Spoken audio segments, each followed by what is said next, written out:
सभी को जय सिया राम। तो कैसे हो आप लोग? आयो अच्छे होंगे, मैं भी अच्छी हूँ। तो आज मैं बनाने जा रही हूँ राजस्थान की सब्जी, केरी गोंदा की सब्जी। तो देखो আমি কি করে বানাই। বাঙালি বন্ধুরা সব হিন্দিতে বলে দিয়েছি, সবাই বোঝো, আজকাল সবাই জানো। তো বানাচ্ছি, দেখো একটা আজীব ভাবি বসে বসে আমরা যেগুলো খাইনি এইখানে সেগুলো খাই। রাজস্থানে এসে অনেক কিছু শিখেছি, এটা জানি না কি খাই, সেগুলো আমরা খাই না, বাট বানিয়ে খেয়েছি আমরা পরে। টেস্টি, ভালো লাগে, বানাতে পারলে সব কিছুই ভালো লাগে। তো এটা দেখো বড়লা, এটা আমরা বড়লা বলি, কে কি বলো জানি না, কমেন্টে বলো কে কি বলো একে। আমরা তো বড়লা বলতাম। এটা দিয়ে আমাদের ছোটবেলায় বড়রা বাবা ঘুড়ি বানিয়ে দিত। এর যে ভেতরে যে আঠাটা থাকে লিকুইড, ওটা দিয়ে তো আমরা ঘুড়ি উড়াতাম।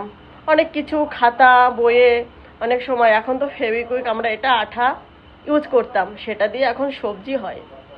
তো আমিও বানিয়ে ফেললাম, এখানে খুব একটা প্রিয় সবজি এরা বানায়। তো আমিও রেসিপিটা শিখে নিয়ে বানিয়ে ফেলেছি আজ, তো তোমাদের সঙ্গে শেয়ার করছি।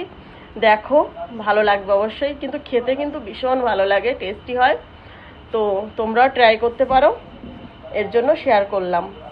হয়তো কেউ জানো কেউ জানো না, যারা জানো না তাদের জন্য, আর যারা জানো তারা তো জানোই না। তো দেখে নাও একবার আমি কি করে বানিয়েলাম, ঠিক আছে? দেখতে থাকো।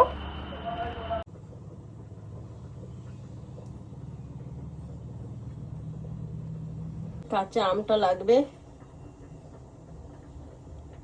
কেরি বলে এখানে, আম অ্যান্ড কেরি। মেথিটা রাতে ভিজিয়ে রাখলে সিদ্ধ করা লাগে না, তো আমি রাতে ভিজিয়ে রাখিনি, এর জন্য সিদ্ধ করে নেব হালকা।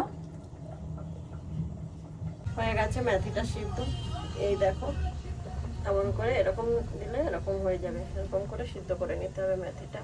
বেশি সিদ্ধ করলে সবজিটা খারাপ হয়ে যাবে, মানে মেথি মেথি চেন্ট হবে, যে গুটলির চেনটা থাকবে না।